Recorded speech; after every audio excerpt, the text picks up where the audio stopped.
Hola, soy Santiago Rendón en este periodismo de inmersión o de intromisión, mejor dicho, Juan Diego Alvira, voy por ti. Y esto es para Radioactiva, estamos visitando Centro Día Noche Quiroga en la localidad Rafael Uribe Uribe, que hace parte de la Secretaría de Integración. Aquí en este lugar, los adultos mayores más vulnerables de la población pueden pasar sus días y también sus noches. Y vinimos a conocer a dos de ellos que vieron nacer el rock and roll en nuestro país. Vamos a saber de sus historias y cómo vivieron esa adolescencia en la época de la libertad y el rock and roll. Don Manuel Arango, un placer conocerlo. Gracias, lo mismo digo, Santiago. Qué bien. ¿Y qué tiene ahí? Ajá, una grabación de Radioactiva de hace 9 años.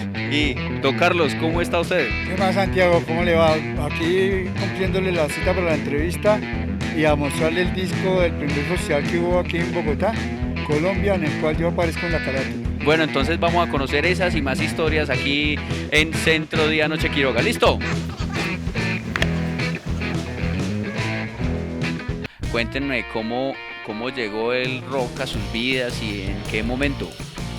Pues a mí me llegó por medio de amigos y por aquí, por allí, entonces como que eso alteraba los sentidos y empezaba uno a comprender lo que le estaba escuchando. Ah, bueno, o sea, llegó primero el porrito y ya ahí escuchó música, o con la música después llegó, ¿cómo fue eso ahí con los amigos? Ahí como revueltico de a poquito, sí, empezaba uno ahí a escuchar los primeros que eran entonces, que eran Pink Floyd, Púrpura. Bueno, y don Carlos. Bueno, yo en mis inicios cuando era niño, mi madre le gustaba mucho Elvis Presley.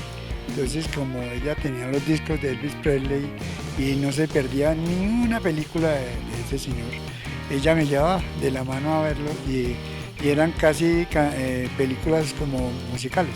Ahí me comenzó como a coger el gusto por ese son del rock and roll y del blues en ese tiempo.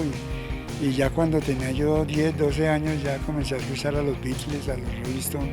Justo en la época de la adolescencia de ustedes fue cuando empezó el fenómeno del rock and roll aquí en este país. Correcto, en plena adolescencia fue cuando llegó, entonces empezó a llegar el rock suave, ¿no? Ya después empezó a llegar el pesado, que ya hablando de Black Sabbath, lo duro, ¿no? ¿Y cómo fue ese momento en el que llegó el rock a Colombia? ¿Qué pasaba? ¿Cómo se vivía en ese momento acá? ¿Cómo fue eso de escuchar esa música nueva que llegó? Bueno, comenzó en los famosos pasajes de la 60, abajo del parque que ahora actualmente le dicen el Parque de los Hippies. Entonces escuchaba mucho La Fe Ciega, que era Eric Clapton y Jimmy Baker, el baterista. Y también se escuchaba Iron Butterfly, que era el himno del rock and roll con Inaganda Vida. Eso, en el tiempo había una emisora llamada Radio Fantasía. Todos los días a las 6 de la mañana comenzaba con ese disco que duraba 17 minutos. Y ese era el tiempo que uno tenía para alistarse y para salir a estudiar. Era muy vago ese locutor, ¿ok? Todos los días ponía ese disco a las... Para que no se nos dice Carlos, era el himno nacional de ese entonces. Claro, y el locutor ahí durmiendo, echándose un sueñito mientras sonaban los 17 minutos y uno alistándose rápido para irse a estudiar, porque imagínense. En la época de los conciertos o los primeros conciertos en este país, pues también pueden recordar el primer concierto al que fueron de rock o cómo eran en esas épocas los conciertos. Sí, los conciertos aquí, la mayoría, los primeros fueron en el Parque Nacional. Después vino el segundo, uno de los más grandes, que fue el Yancón, que fue en Medellín, y el de Melgar de los Flippers. Recuerdo que los primeros conciertos que hubo antes del Parque Nacional eran en el Parque de la 60 y en parques aledaños ahí en Chapinero, porque había un fenómeno que en ese tiempo Virilio Barco era el alcalde. Y el sobrino de Virilio Barco era Jorge Barco, que tenía un grupo de rock. Entonces él al tío le sacaba los permisos para que les prestaran los parques, para presentar los conciertos. Y supongo que igual los montajes y todo eso era más complicado, pues conseguir los equipos y todo para que eso sonara. Sí, claro, todo era más manual, no tan armado como hoy en día, no, eso era más manual. Generalmente las bandas se prestaban los instrumentos. El que quisiera tocar, por ejemplo, en el caso mío, yo tenía un grupito de Limón y Medio y no teníamos, digamos, modos para los instrumentos. Pero ellos nos decían, no, pues suban y toquen, no hay problema. O sea, nos daban el chance de tocar. ¿Y qué tocaba usted? Pues música de rock and roll. ¿Pero más qué que todo. instrumento? Ah, de la guitarra. Ajá. ¿Y cómo le fue ahí, digamos, en esa época levantando chicas con esa guitarra? Increíble, eso me llovían, hermano. ¿Y usted tuvo grupo también o no? No tuve grupo, pero sí, como la información la tergiversaron para sexo, era muy sobrado, sí. También, bueno, precisamente Carlos nos trajo un tremenda joya que tiene, que es el disco de Siglo Cero, que se llama Latinoamérica. Cuéntanos la historia de ese disco, donde usted está en la carátula y todo. Sí, estoy ahí en la carátula, en la parte a mano derecha. Ese disco se grabó en vivo en el Parque Nacional, el primer concierto latinoamericano que hubo a nivel internacional. Vinieron de Argentina, de Chile, de Venezuela, de Ecuador, de Perú, de Estados Unidos, de España, de Francia, vino gente. Tuve una colección de discos increíble, los vendí todos menos ese disco porque por mis recuerdos y todo. Siglo Cero está el disco y está Don Carlos en la carátula, como todos esos colombianos, todos esos mechudos ahí. Colinos. Mechudos y colinos. Colinos, es que la palabra colino hay que entenderla. La palabra colino se difundió en la 60 como la palabra de locos. Y alguien dijo, no, nosotros no somos locos, somos colos, que es diferente. Entonces quedamos colinos, o sea, los mismos locos.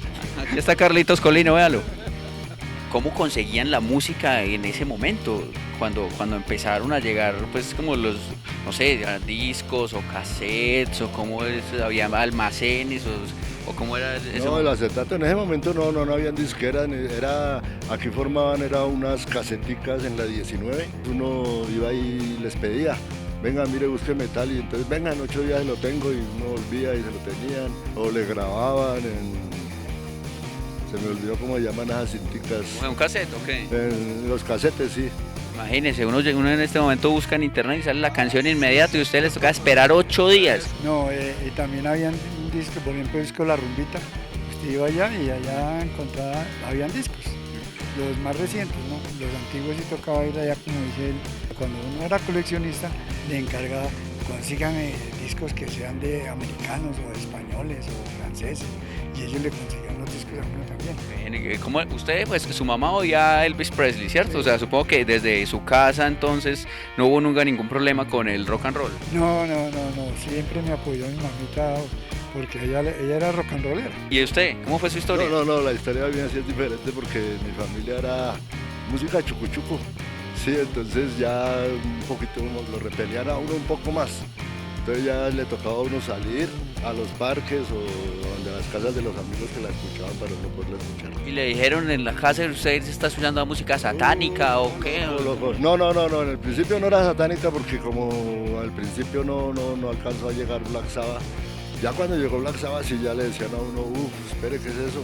Entonces no lo dejaban a uno en la casa escuchar. Hasta cuando ya uno se abre la casa, entonces, y como en esos tiempos era más fácil abrirse la casa a uno a los 14, 15 años. ¿Por qué? ¿Por qué que era más fácil? Porque la rebeldía en el momento de libertad, entonces uno se creía que uno podía hacer de todo y salía y Y don Carlos nos trajo unas fotos que vamos a mostrar también con esos parches de juventud. ¿Cómo eran esos parches de su juventud? En ese tiempo existían entonces los caminantes, como nos llamamos nosotros. Salíamos, nos echábamos morra al hombro, una cobija, la chica al lado y a echar dedo que nos llevaban. Y era muy sabroso porque en ese tiempo los camioneros y mucha gente que iban en particular frenaban, inclusive le decían, ¿qué? ¿Para dónde va, muchacho? No, para adelante, a cualquier, estamos conociendo Colombia. Y nos arrimaban allá al pueblo, al otro pueblo. Todavía existía la violencia del conservador y el liberal. Y si usted llevaba un pantalón azul, le decían antes de entrar al pueblo, por favor, quítese ese pantalón si no con una piedra. ¿Y entonces cómo se vestía? ¿Negro, No, puro negro? pues, de blanco y de negro, pero entonces íbamos de allá, sabíamos, preguntábamos, ¿y ese pueblo que es de conservadores o es de liberales? ¿Usted también se iba por allá a esos parches? Claro, uno caminaba y en todas las fincas uno era muy bien atendido, sobre todo cuando ya vino la generación del hongo, ¿no? La mayoría de los finqueros, dueños de sus fincas, a veces lo llamaban a uno, venga muchachos, cómanlo aquí. Les gustaba el diálogo que tenía uno cuando estaba uno en esa sintonía. con qué aparato ponían la música allá, o ahí ya no, o llevaban la guitarra y cantaban ustedes mismos, o cómo era ahí? Tocaba llevar instrumentos porque era muy difícil. En ese tiempo solo existía la radio y eso, no había música de radio, en ese tiempo no había emisoras de rock, era solo emisoras de música de bambucos o de salsa, o sea, no, era muy difícil. Entonces nos tocaba era llevar una guitarra al menos acústica. Y ahí, como para hacer con tambores o algo, con las armónicas, la flauta también, las quenas también se usaban en ese tiempo. Y eso todos ahí con esos hongos, además que cada uno estaba tocando una canción diferente. Eso ahí, le sonaba bueno. Eso ahí se oía un ruido, pero sabroso el ruido. Sí lo sabían, habían amigos que sí sabían tocar instrumentos y lo entretenían a uno. Manuel, ¿qué recuerdo? Pues si te digo, escoja un momento de esa adolescencia con el rock and roll, ¿cuál momento recordaría usted? En este momento yo creo que el mejor momento, la mejor sintonía que yo he tenido aquí en este planeta, los Flipper en Melgar en concierto, porque estaba yo enviado y severo sonido y severa información y la comprendí más en ese momento. Y usted, don Carlos, ¿qué momento si es para destacar uno de ese momento de su adolescencia del rock and roll? Sí, aparte del concierto que hubo en el Parque Nacional, el concierto que hubo en Medellín, nos fuimos aquí, como dicen, un parchecito como de 30 personas, llevamos carpa y nos hicimos a la ladera de la montaña para escuchar el concierto los 3 días, para no estar, salga y entre y pague hotel. Entonces, carpa allá al fondo, en la ladera, y ahí te permitaron la noche, la permitamos ahí, chévere. ¿Y cómo se dieron cuenta acá en Bogotá de ese es el Festival de Concierto? Sí, ¿Cómo se dieron cuenta ustedes que iba a pasar ese festival y qué información para llegar hasta allá? Es que eso fue con publicidad de hacía como 2 o 3 meses. Es más, cuando yo me fui, a mí me tocó, en la flota que me fui, no había cupo, me tocó entre las maletas. Me tocó entre las maletas porque no había cupo y todos se metieron a la flota y yo que, usted no puede irse. Yo no, pero yo tengo que irme con mis amigos en la carpa y todo. Pues lo único es que se vaya entre las maletas y mis maletas. Yo dije, pues listo, me subo allá a la maleta. ¿Cuántas horas? Imagínense que estaba cerrada la vía y nos tocó por Ibagué, por Pereira, todo, nos demoramos casi 12 horas. La música y la gente iba haciendo música y todo, era que iba solo corriendo en la flota. Allá no había nadie, sino solo mechudos y mechudas, pues, como dice el dicho. Veo que ustedes al pelo no renunciaron, pues, ¿sí o qué? No, nunca, yo siempre. ¿Y usted también? Sí, Okay. claro, siempre, pues peluqueaban a la brava, ¿no? La policía cogía y peluqueaba a la gente a la brava. ¿Cómo era eso? Entonces en un momento de esos me cogieron a mí también y peluquearon a 3 y a mí tan pronto me tenían así, yo peleando con 2 policías, cuando ya me cogieron 4 me sentaron ahí. Entonces yo les dije, tengo el asegurado. Entonces se quedaron que entonces mi teniente, que mire que él tiene el pelo asegurado, muéstreme el papel, no, lo tengo en la casa. Entonces déjenlo, como por allá, mándenlo para el patio. A mí me mandaron para el patio y todos, uy, venga, pero usted qué hizo para que no lo peluquearan. Digo, porque yo lo tengo asegurado, hermano.